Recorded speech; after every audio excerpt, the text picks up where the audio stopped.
This is Reporter Room with Jessica Della Davies. Hey guys, come on in, come on in. Today we're going to be talking about the mysterious disappearance of Lilly and Jack Sullivan. We're going to be comparing and contrasting the interviews that stepfather and statements that stepfather Daniel Martell made with the interview and statements that the mother, Malaya Brooks Murray, has made in this case. Let me pull this up. And we're going to be going through the father's interview in chronological order. We're going to start off with Malaya. So come on in. Tell me where you are from. My name is Jessica Della Davies. I'm an investigative journalist, and my job is to investigate crimes, crime scenes, and potential suspects and share with you how to do the same thing.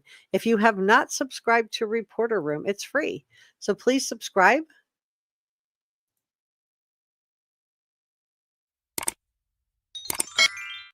Like, share, leave a comment, and know that everything I'm sharing with you is my opinion and that this video is for educational and entertainment purposes only. So I do want to get the banner going down here. Okay, so today we're going to be talking about the mysterious disappearance of Lilly and Jack Sullivan. It's been, well over 2 months since Lilly, who is 6 years old, and Jack, who is 4 years old, disappeared from their home in Nova Scotia, Canada.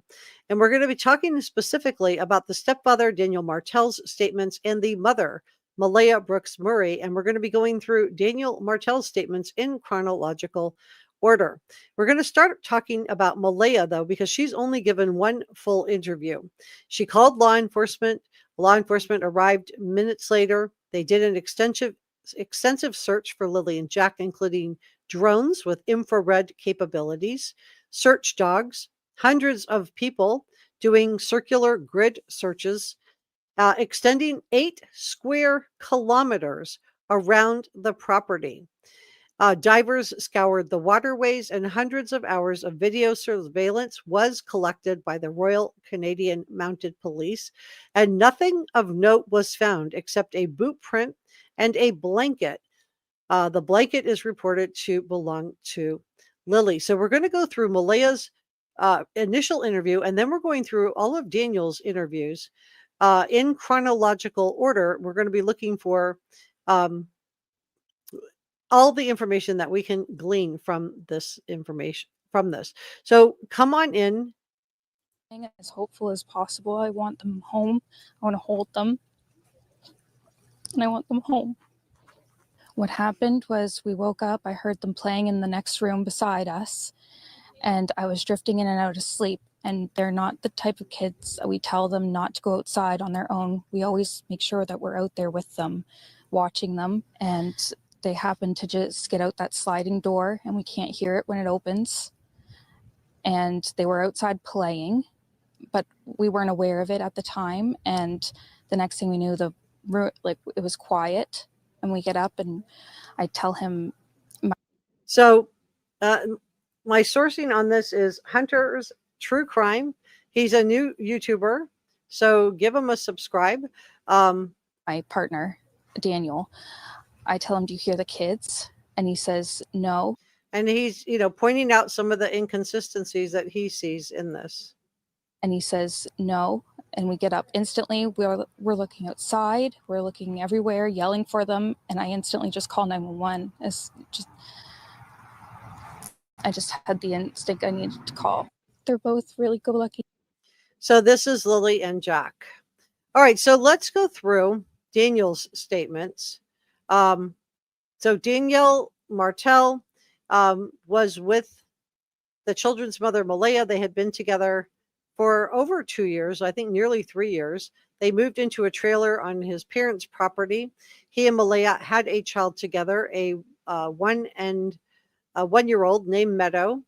And let me see if I can pull up Daniel's.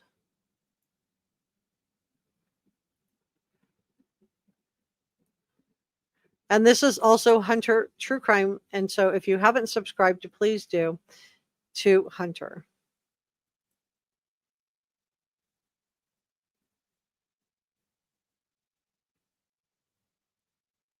Last few days are very stressful. I mean, ever since Friday morning, when we noticed that the children were gone.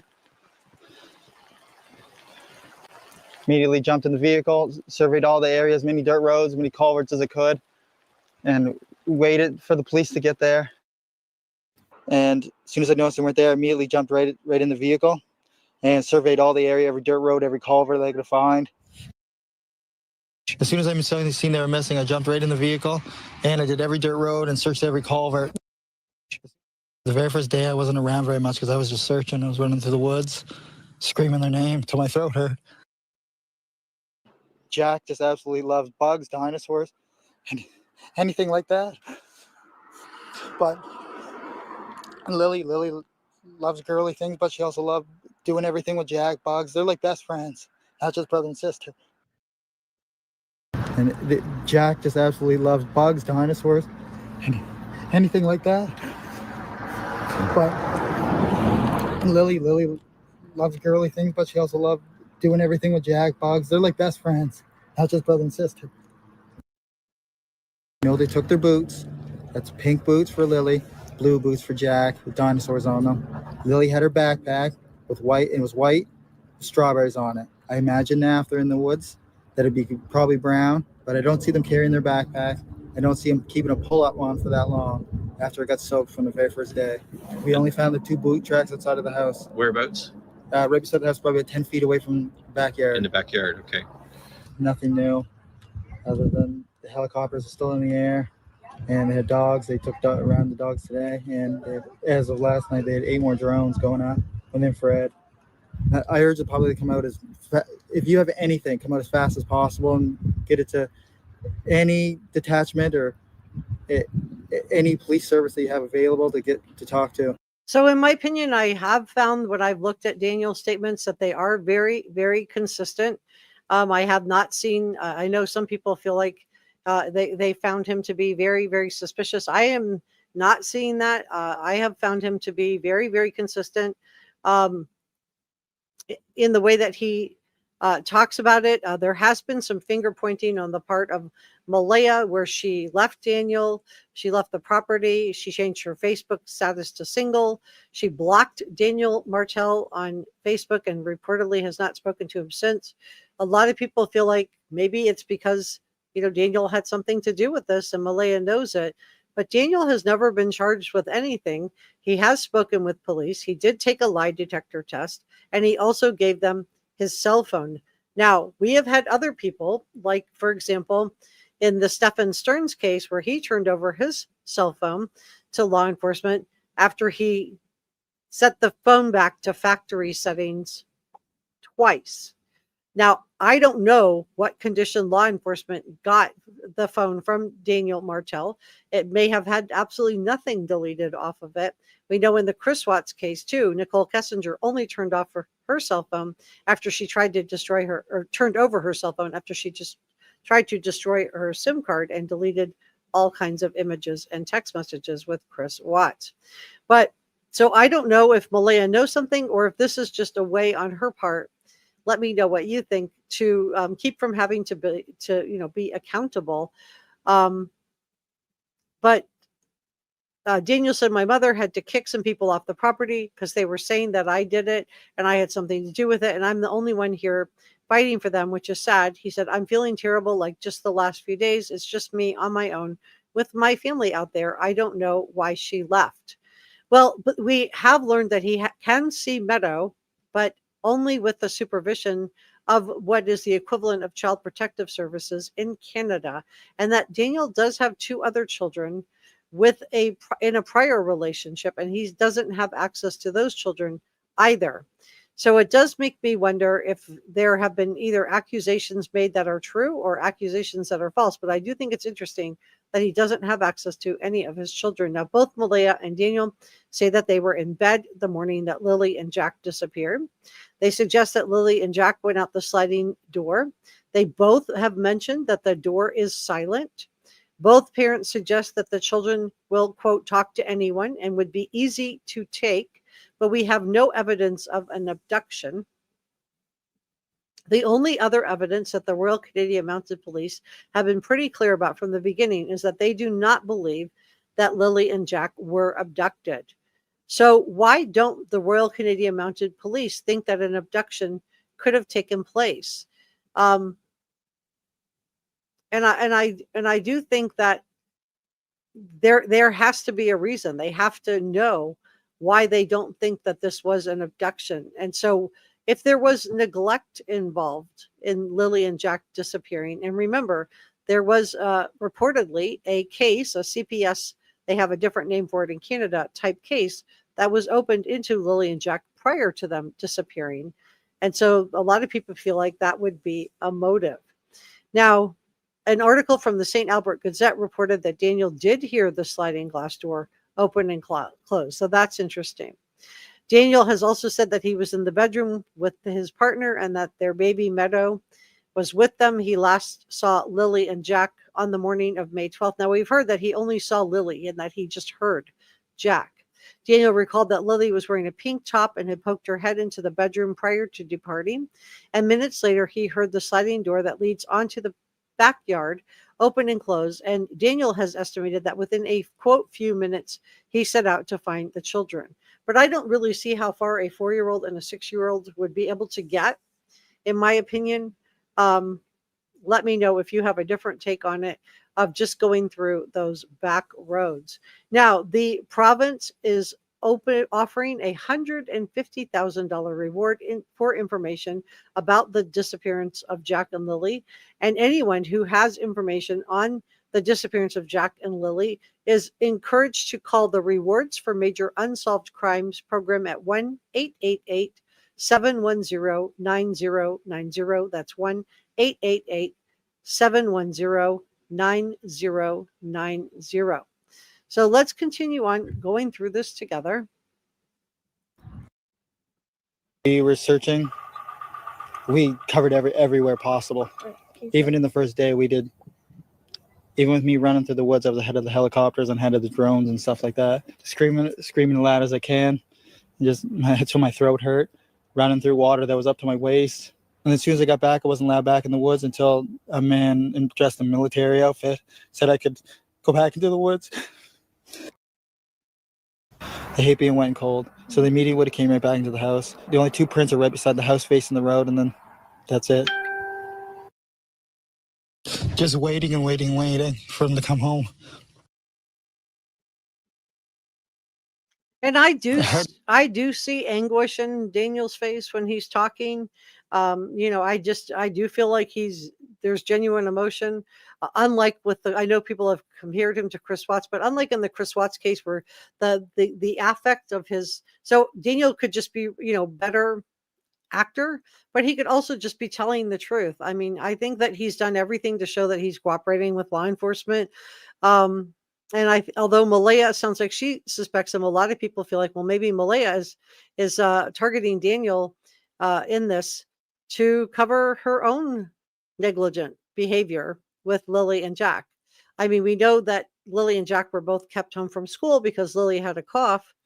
And a lot of people feel like, okay, but Lilly had a cough. Why not get Jack to school? Why not walk him down to the end of the driveway and stand there with him and make sure he got on the bus and then be back there when the bus is supposed to arrive to walk him back down the driveway to the home?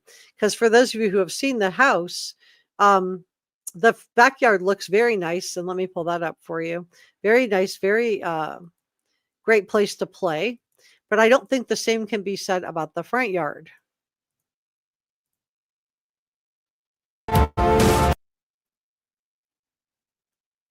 This is Lilly and Jack here.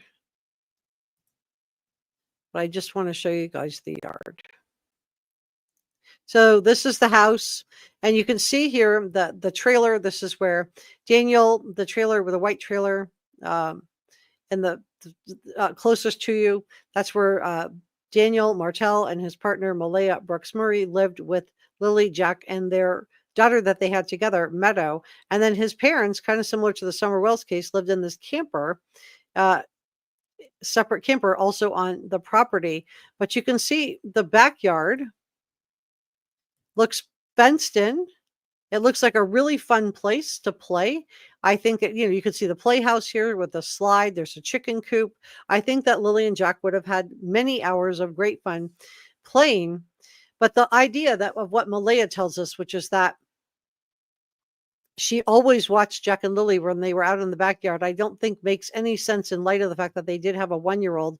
If you look at the windows in the back of the house, you can see there's this little sliding patio door and a couple of teeny tiny windows on the other side of the other door, but there's not a lot of other windows. So to me, if she's, chasing around a 1.5-year-old around the house, I don't see how she's watching Lily and Jack every minute of every day. And a lot of people have wondered, why did she feel the need to say that? But I do think that the backyard looks like a really fun backyard. Is this a fence the kids could get out of? Yes. Do I think that they left? I don't. I don't think they left voluntarily. But I do think that the front of the house is concerning. Let me add this back in. Take this down.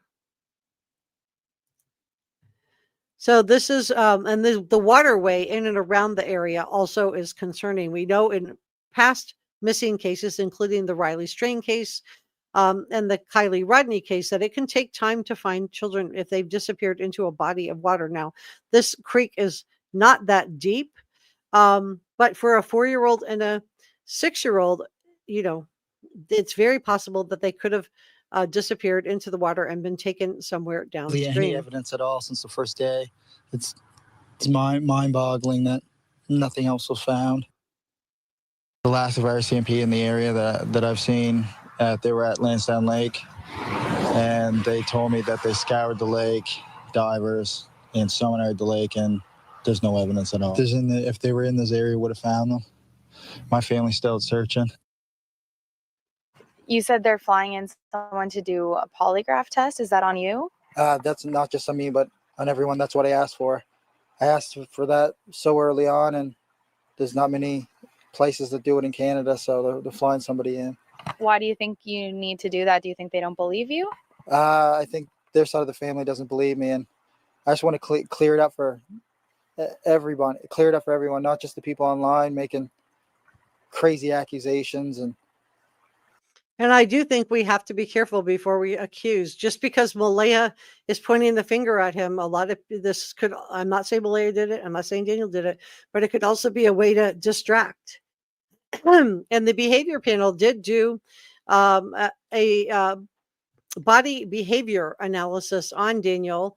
And, I didn't hear them saying that there were any big alarms there with Daniel Martell. So I feel like his statements have been consistent, which is why I thought it would be helpful to go through Hunter's, where he put everything together for you guys. Everything else.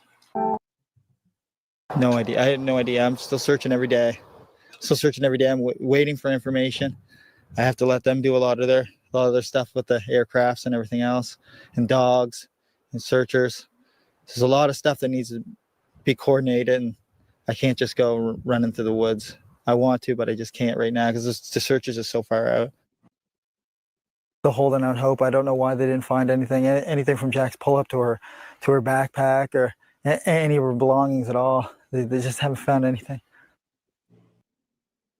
I've done everything. So I don't know what you guys see. I genuinely think he looks sad when he's talking about this. He genuinely seems choked up. So maybe he's giving an Oscar-worthy performance, or maybe he really did not have anything to do with it. Maybe this was just simply a case of neglect where they were able to maybe try to go to school, and they went out the front door, not the sliding door. Because remember, the parents both said the sliding doors were silent. So how do they know they went out the back door? They could have gone out the front. And if Lily had her backpack with her, then wouldn't that suggest she was trying to go to school? I've given them all my information.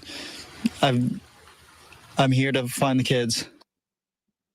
Well, I know they can't go forever. I mean, there's search and rescue workers searchers that have already been injured. They've spent so much resources. I mean, resources doesn't matter at this point, but I mean, everybody's tired. There's some people that I don't think they even went home. I'm absolutely exhausted at this point after going through 6 days of virtual hell. It's absolutely crazy. So I'm just fighting for Lilly and Jack. Now, some people have said, because Daniel talked about this in terms of himself and what he's going through, but my comment back to that is, you don't know what the interviewer asked him. So you can edit stuff together. And the interviewer could have said, "How are you doing?" And then he talks about how he's doing, and then he's, being said that he's, narcissistic and he only cares about himself. So I just want to urge some caution with that. This is important. We are covering the disappearance of 2 missing little ones, and I do think that it's important to be responsible when we are doing this. I don't want to add to anybody's anguish by accusing. And my feeling of going through the interviews with Daniel Martell is that he genuinely seems upset. Does this mean that he was the perfect stepfather? No. Is the CPS concern case open a red flag? Yes, it is. It's absolutely a red flag. But Malaya has been very quiet. She has not helped to search. She has not given interviews.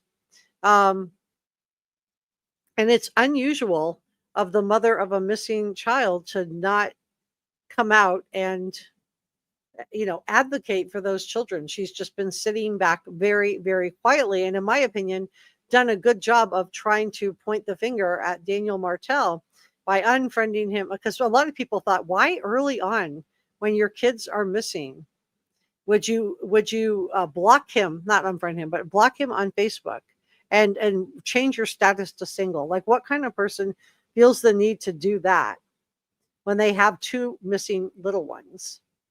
And that's where I do feel like, I'm not saying that she's I think she's responsible in that nobody was watching them. She's their biological mother. And I think, it's sad that neither one of them was watching Lily, that neither one of them was watching Jack, and that they were able to get out of the house. And I just feel like these little ones were probably fending for themselves a lot. I don't believe Malaya when she says that, she always watched the kids when they were in the backyard. I don't believe she's a helicopter mom that was always watching the kids. I think they would have played in the backyard, and she was, busy inside with Meadow. But I do think that maybe there is some motivation from Malaya to want to finger point back at Daniel. He would be a good scapegoat if you were trying to cover up your own actions or lack thereof of not watching your little ones when you have an open CPS investigation into Lilly and Jack. Now, we've been told that these are because the kids were behind in school, but you guys shared with me during the last live stream that we did on this that it would be very unusual for for CPS to open a case just because the kids were developmentally delayed in school. Normally that would be a sit down with the parents and the principal, or the parents and the teacher, to discuss any developmental delays. It wouldn't be normal for them to just suddenly open up a CPS case. Now, if the kids are not being sent to school regularly, or not being fed prior to going to school, or something like that, or there's something else that one of the kids has said that's raised an alarm, and of course we don't know because Jack and Lily are missing, so we can't ask them, that would be a reason to open up a CPS investigation. But I do think the fact that she took the time to block him and to change her Facebook status to single shows me, and the fact that she has never come out to search, that she's more interested in reputation building. This doesn't mean she did anything to Lily and Jack, but I do think there is a level of neglect there, in my opinion. That's just my opinion. Let me know what you guys think about this in the comment section below. And Darlene says cops don't get involved with mental health at school. Right. So if they were just developmentally delayed in school, police officers aren't going to involve, CPS isn't going to get involved in that. Francie says her cousins said that Malaya was being controlled and by Daniel. Yeah, and that's, again, and I'm not saying whether it's true or not true, I don't know, but I do think that she was there with him right up until this happened, and she didn't point any fingers at him until after. Now, I don't know what happened behind closed doors, but it could also be scapegoating too, because Malaya herself has not said this. Please give me a thumbs up. Let YouTube know I'm doing a G-rated show. Esty said maybe Lily and Jack never went out the sliding door. That's what I feel like. I think if they went out the front door, in my opinion, if they walked out on their own. Thank you for modding today, Susan. I do want to say thank you to NJAS for gifting a Reporter Room membership. Thank you so much for that, NJAS. If you received that Reporter Room membership, please let NJAS know. Please make sure you say thank you to her. And thank you to Teresa for the $5 super sticker for the camera fund. Thank you so much, Teresa. That is very, very kind of you. I will be putting that toward good use. SD said extreme malnutrition and neglect, sometimes due to parents. Yeah, and I've always wondered if there was a medication element to this from the outset, because it was after 10 a.m. and both parents were still in bed, and because of the interview that Daniel Martell gave, where he said that and I really wish she would have followed up on this, when she asked him about a party. And he said, not that night. He doesn't say not any night. He just says not that night. And I don't know if it meant, maybe the night before, but I do think it's helpful to go through these in interviews. And I do want to shout out the YouTube channel so that you guys, it looks like a newer YouTuber, Hunter S. True Crime, who took the time to put all this together. I think this is a really well done video. Definitely, let's see if we can get him over 100 subscribers. Breaks my heart.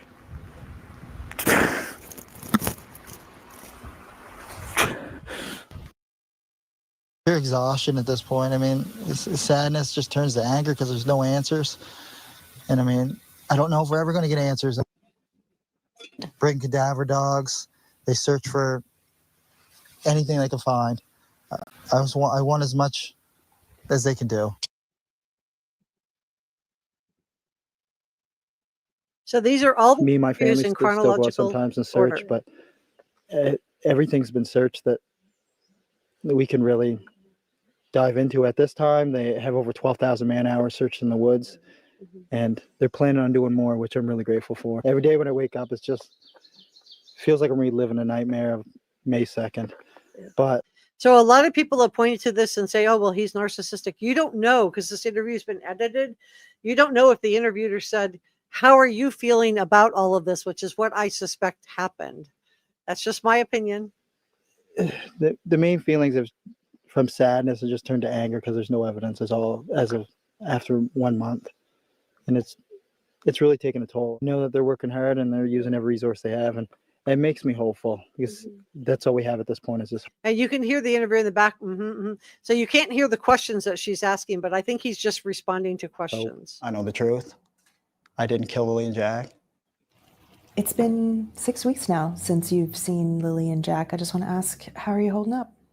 It's been a long 6 weeks. And this is the interview that was done by the behavior panel. They went through this interview, and they didn't see any red flags, you guys. They saw a couple little things like put a pin in this or that, but nothing major. They didn't come out and say this guy isn't telling the truth. I know that everybody basically in the world at this point is always wanting to know like what happened. It's been from sadness to anger at this point. And I know the RCMP and major crimes are working around the clock trying to piece everything together, and I'm grateful for that. But it always leaves the question, 6 weeks has gone by, and we know at this point they're not in the woods. And where are they? Did you feel in the beginning that they suspected you? Of course. The stepfather was always a prime suspect right off the beginning. You felt that? And especially if Malaya is saying that he has a DV history, and if his former partner, who he has 2 other children with, said that also, then yeah, he would be a prime suspect in this. And again, we don't know the condition. I want to provide you guys all the information without like jumping to a positive conclusion. But I think that Malaya has a motive to pin it on Daniel, because if there was a CPS case, she would very much be interested in being able to retain custody of Meadow and being the probably sole custody of Meadow. But also it could be she's pointing fingers at Daniel because she really thinks that he did it. But on the other hand, Daniel has been the one that has searched. He has been the one that's been giving statements. He asked for a polygraph and took it and passed, according to him. We don't know if he deleted anything off of his phone. Remember, law enforcement got Stephen Stern's phone, and he had set it to factory settings twice. So I think when he turned his phone over, Stephen Stearns was confident there was nothing on his phone. But the affect from Daniel has not been the affect that we saw from Chris Watts. Chris Watts was very cold. There was nothing going on behind his eyes. In fact, we even saw some duping delight in the sermon on the porch interview that he gave to a couple of news outlets. Daniel, in contrast, has been searching. He genuinely seems aggrieved. He actually volunteered to take a polygraph. And so I'm just urging caution before we point fingers. So what is my takeaway on this? My takeaway on this is that I believe that Lilly and Jack, that there was neglect, that there was reason for a CPS case to be opened. And that Peter Hyatt has always told us that the easiest way to harm a little one is to simply neglect them. And in my opinion, I think there was neglect for Lilly and Jack. The fact that neither parent was up on a school day, right? This was a Friday, getting the kids ready for school, that they're both still in bed at 10 a.m. Is concerning. Now, does this mean that they actively harmed Lilly and Jack? I don't think so. I don't think that's what happened. But I do wonder if Lilly and Jack went out on their own into the front yard. It could have been an opportunistic kidnapping. But as I've shared with you in the past, the idea that an abductor would take not one, but both, to take an abduction of one child is a 0.01%. And the idea that a kidnapper would abduct both children is even less than that. Does that mean it's not possible? Of course not. It's still possible, but it just seems unlikely. But I do think that I honestly, I'm going to just tell you, I don't know if we're ever going to know definitively what happened with Lilly and Jack. And I do believe that that we have to consider the possibility that Malaya is dirtying up Daniel to get focus off of herself. She has not searched. She has not helped. She hasn't been speaking out. I don't know any mother of a missing child, no matter what your relationship is with the stepmother, that would not want to actively be searching, let alone both of your children. So I find that to be unusual. I'm not saying this means she did it, but I find it to be unusual. And, it's very possible that there was some DV going on in the house and that Malaya just didn't feel comfortable telling anyone. That could also be the case. But I do think that the most likely scenario is that neither parent, the mother or the stepfather, got up with Lilly and Jack, that they may have gone out that door, the front yard, trying to go to school, which would explain why Lilly had her backpack and why that boot and blanket was found down the road. And that they, met with foul play, and that, either something was covered up.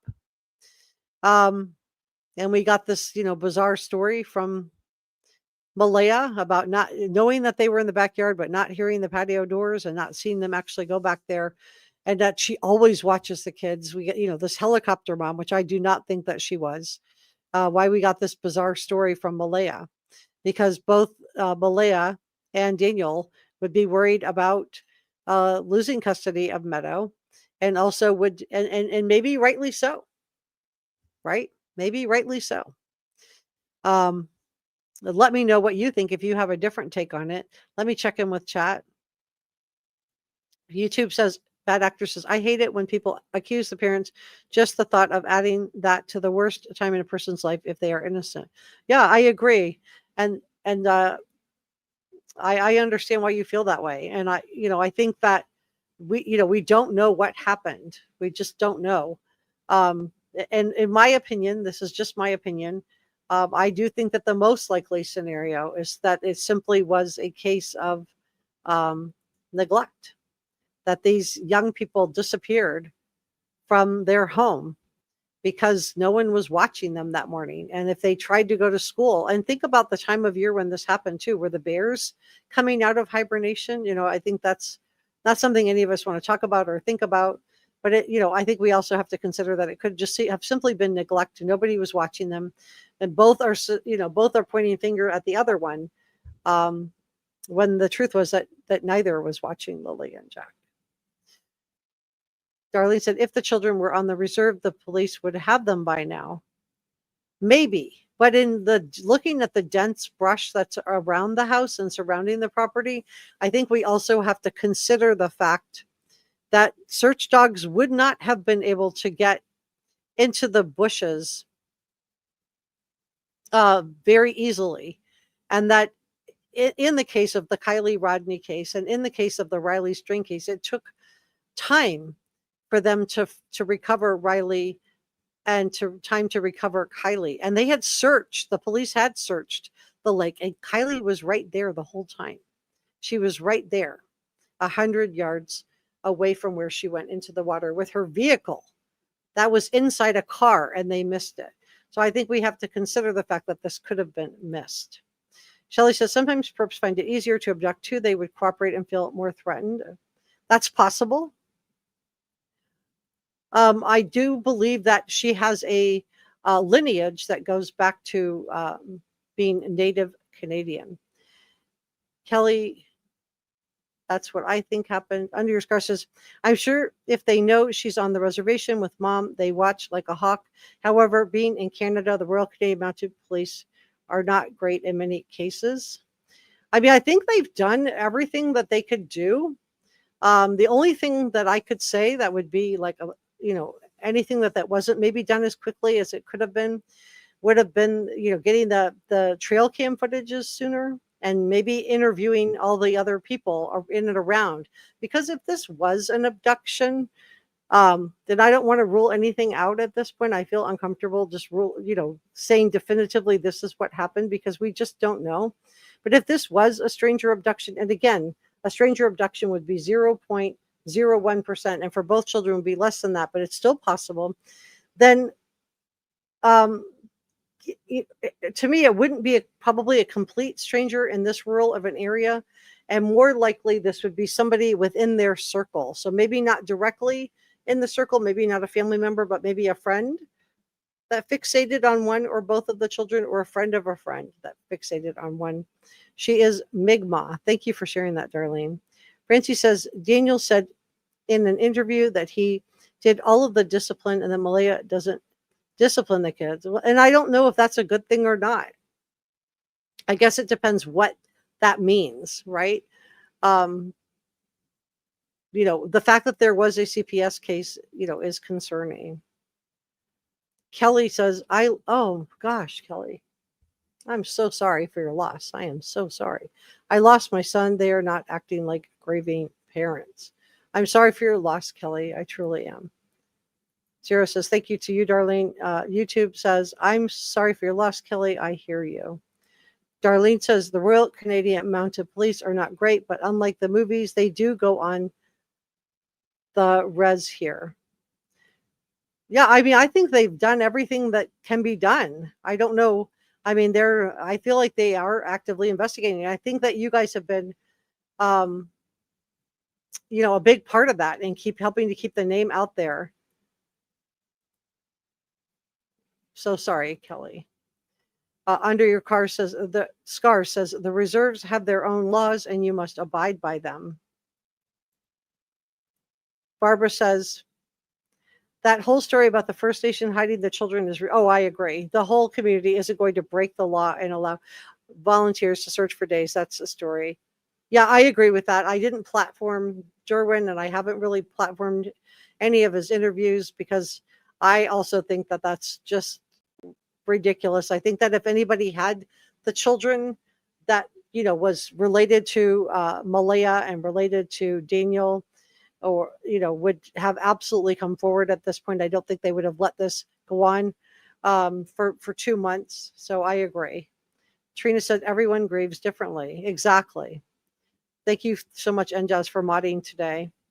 And they just said he's really making crazy accusations about her. I don't know who he is.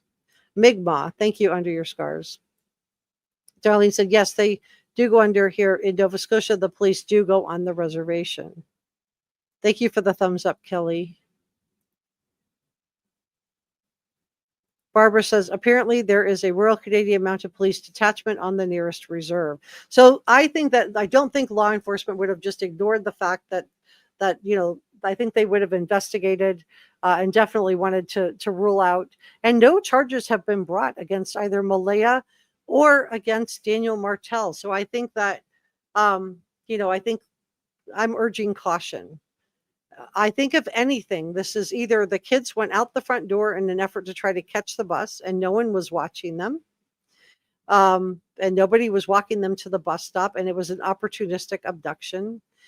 B, that it was some type of wildlife. I mean, this property is located, let me see if I have a better picture, in a very, I mean, it's just surrounded by, look at that, by dense wooded. And I do think it's possible that the kids could have gone out the other way. It could also have been wildlife if the kids did go out the front door to try to catch the bus, and they would have gone along this driveway, I would think, to the end of the driveway to catch the bus. And it could have been wildlife, or it could have been something opportunistic. But the biggest takeaway, I think, is the fact that nobody was watching them, right? Nobody was watching them. And I think that's the saddest thing about that. That nobody was walking them to the end of the driveway to make sure they got on the bus safely. Now, this was a rural area, and maybe they felt perfectly safe, letting them. But that's not what Malaya and Daniel told us. They told us that they heard the sliding doors. They didn't hear the sliding doors, and they thought the kids were in the backyard. Just Me said, who helped Jay to fill in the potholes? There were 2 discarded shovels. I don't know. If you... in the ditch, he said at one point he could hear the door. That's Daniel said he could hear the door, and Malaya said she did not hear the door. Shelley said those 2 boys on the bikes long ago were cooperative. Kelly says, I don't think they're on the res. I think something nefarious happened. That's my theory as well. And I think the fact that there was a CPS case open would have been, made it harder for parents that maybe weren't watching them that morning to admit that, right? So some of the lies may not be related to the fact that the parents did something to Lilly and Jack. So I am urging caution. It could have been that they simply weren't watching them, which is heartbreaking in and of itself. We don't know. The backpack's never been recovered. We just know that the backpack is missing. Kathleen is sending you sympathy, Kelly. Ann said, hey, y'all from New Jersey. Hi, Ann. Welcome. Oh, no, you're fine. Thank you for modding today, and Jazz and Brother Mike. Jiro said, I had to learn the hard way about community property. If you loan your car to some, you might get it back. I mean, I would not want to impugn an entire community just based on that, though. I'm just want to say that, I think impugning a whole community of people just because you loaned your car and somebody didn't return it. I mean, there's bad actors in any community of people. So I just, I'm urging caution. Diane says, can't fault the Royal Canadian Mounted Police. The original script that the parents gave, one can fully understand. They thought Lilly and Jack had wandered off. Right. And that would be the natural thing to think when, especially in that area. Look at the woods around there. Hey, Melanie. And we don't have any evidence that anybody has lied about what they were wearing, right? Because they've never been found. Teresa says, here it is. You believe that the Royal Canadian Mounted has done a great job here. I think they've done everything they can do. I don't know what else they could have done. They've gotten the trail cams. The only thing I could say is maybe they could have gotten the trail cam footage sooner and started interviewing people in the family circle. But like you guys have said, I think they initially did think the kids wandered away, and maybe they did. Under Your Scar says, so she walked away from her other child, it seems. I don't know that she did. I think if anything, the helicopter mom and some of the discrepancies that we've seen may have just been trying to keep custody of Meadow. Yes, Lilly is, let me show the picture of the kids. I can't keep it up the whole time though, because this is Lilly. She is 6 years old. I can't keep it up the whole time because then my comments get turned off. This is Jack, and he is 4 years old.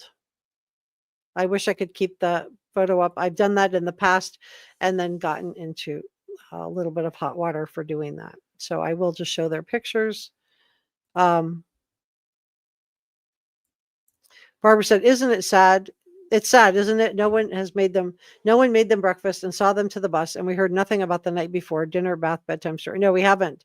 And the mother's, hasn't made any statements. Now, for all we know, Malaya may have been told by law enforcement not to make statements, but I do, think it's sad and the biological father, and I've talked about this a little bit too, that I do think that there would have been extra pressure on the family financially. Daniel was apparently only able to get work 1 or 2 days a week where he was working. Malaya had a 1-year-old at home. You guys know that is a full-time job. You for the between the ages of, once they start walking till 2.5, 3 years old, you don't sit down. You're up and down, up and down, up and down with the little one the whole time. And so we also learned from the grandmother that the bio father had stopped paying child support. He got into medication problems. He stopped paying child support. He lost his car. He lost his home. And so this was right around the time that Meadow was born. In the months just after she was born. So this would have put additional financial pressure, in my opinion, onto Daniel and Malaya. And what to me already looks like it was a lot of financial pressure. If you look at the house, it does look like, if in the event that Lilly and Jack are recovered safely, I hope that people will and the parents are cleared, that people will help with this property, because I do think that the property looks like it's needed some repair, and that they could have used some financial help. I definitely think losing the child support from the biological father would have put additional financial pressure onto Daniel and Malaya, and this in turn would have put additional stressors into this little family of 5 living here, of not having enough resources and money, with a 1-year-old in the house. Darlene does not think it was wildlife. Francine said Nova Scotia has black bears and coyotes, but attacks on humans are rare. In the ditch said, I think they're both involved. She is pulling a Carla homo. I don't know who that is. I'll have to look that one up. Julie said, I agree. The dogs would have detected evidence of injuries. I think I would think they would have found something, right? Shelley said they thought they were being big kids, and this age they do this even if you think they are watching. Lock your doors. Yeah, and it could have been, Daniel said they didn't have a party that night, the night before.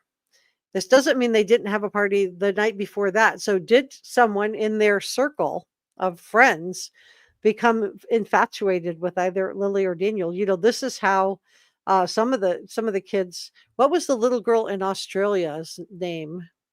Cleo, right? Baby Cleo.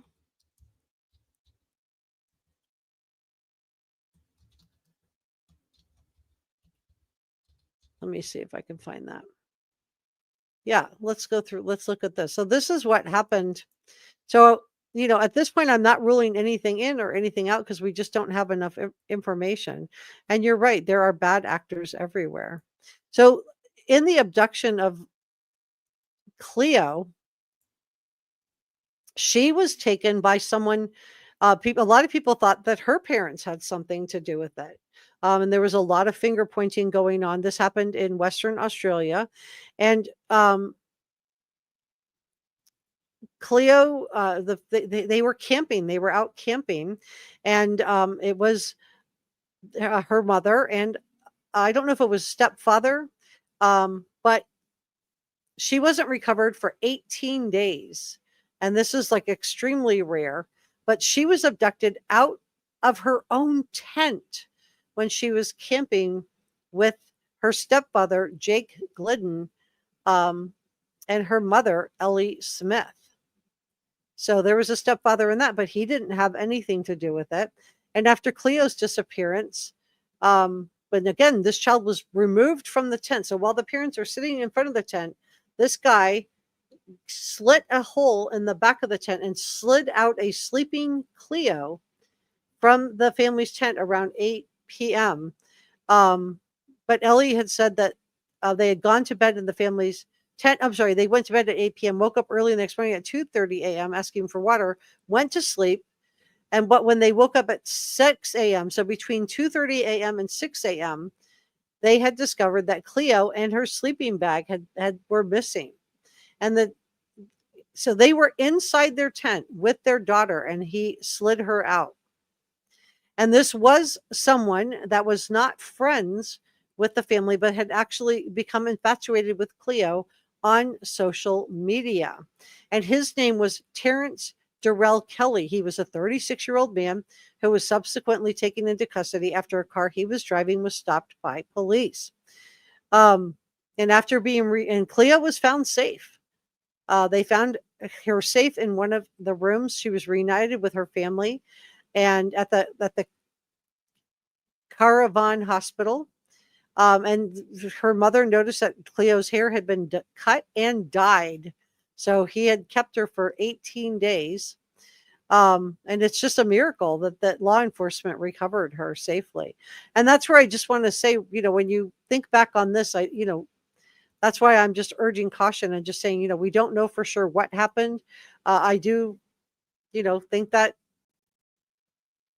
this could have been wildlife. It could have been that they were there's so many could have beens, right? That we just, at the end of the day, we don't know what happened. But I did think that looking at Daniel Martell's interviews, I know a lot of people have been, pointing the finger at him. I do think his story is consistent. To me, he genuinely looks aggrieved. And in my opinion, he is cooperating with police. I don't know what else he can do to clear himself. So I do think it's Malaya is pointing fingers, and maybe there is a part of her that really does think he had something to do with this. I mean, I don't know. I do want to say thank you to our producers, NJazz, Sasha Angel, George Brown, and Christy Valentine. And thank you to our channel members. Thank you so much. If you would like your name to appear just like this, hit the join button. It's next to the subscribe button. And YouTube is rolling out a new program too, where they're going to have ways for me to be able to tell as a content creator who is the most engaged. And you guys will be able to see this too. And so I'm interested to see how that all works out as well. I'm going to probably do a video premiere. I don't remember, I have it tomorrow or the next day. And also don't forget, I'm going to be interviewing on Reporter Room, journalist and acclaimed author Howard Blum on Tuesday at 6 p.m. Eastern Time. And thank you. This is super thanks and coffee gratitude to Brother Mike, Donna Bravo, Nick C, Shannon Nelson. Gifted channel memberships. This is from the last live stream I did a couple of days ago. NJazz and Ozark Life 44, Nick C, Shannon Nelson, Valerie, and Green Eyes Sparkle. And thank you, NJazz. So I just did want to put that out there. And I also wanted to tell you the story of Cleo, and to just say that, we don't know exactly. People were pointing the finger at the stepfather in that one too. And at the parents also, because how could she disappear when they were all inside the tent together and they were all sleeping in there? How did this guy slide in and slide that the sleeping bag? And the fact that the sleeping bag was missing with Cleo, a lot of people felt like, well, the parents had to have had something to do with it. And they really didn't. It was somebody in their, not in their close circle, but somebody that was friends, like on Facebook, or friends of a friend on Facebook. So kind of in their circle, but not really. And so he had seen pictures of Cleo on Facebook and had become infatuated with her and ultimately did this. So that was another one that is a statistical anomaly, in my opinion. Diane said this happens too with Story Tafford from Woodstock, Ontario. Oh gosh, that's horrible. Tori was found a few months later. She was done away with. Oh, that's heartbreaking. Yeah, and Jazz is reminding Howard Blum this coming Tuesday, please join us. Yeah, that's going to be, I'm reading his book right now. It's absolutely beautifully written. It's going to be a really good interview. I definitely have a lot of things I want to pick his brain about on the Brian Kohberger case. So it should be a really good interview. Durwood says, I can't trust these podcasters with private information. Look how other podcasters have twisted what I've said. Although this girl seems sensible. Thank you. Appreciate that.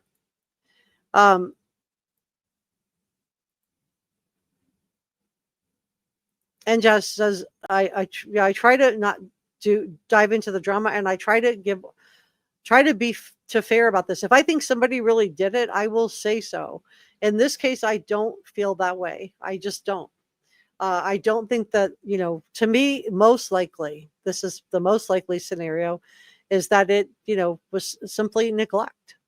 Simply neglect. That's my opinion. Let me know if you have a different one. And on that note, guys, I'm going to end it here. I just want to say thank you for coming by to spend a little bit of time with me. If you haven't subscribed to Reporter Room, please do. It's free. It helps me out a lot. It also lets the YouTube algorithm know that I'm providing you with quality content. I realize I'm not doing the salacious stuff that really gets the big clicks and views, but I am trying to provide you with credible information, and just giving all of the information so that you guys can make up your own mind on what you think happened to Lilly and Jack. And I just want to thank all of you from the bottom of my heart for caring about Lilly and Jack. I know you wouldn't be here if you didn't care what happened to these little ones. So thank you for that. And I will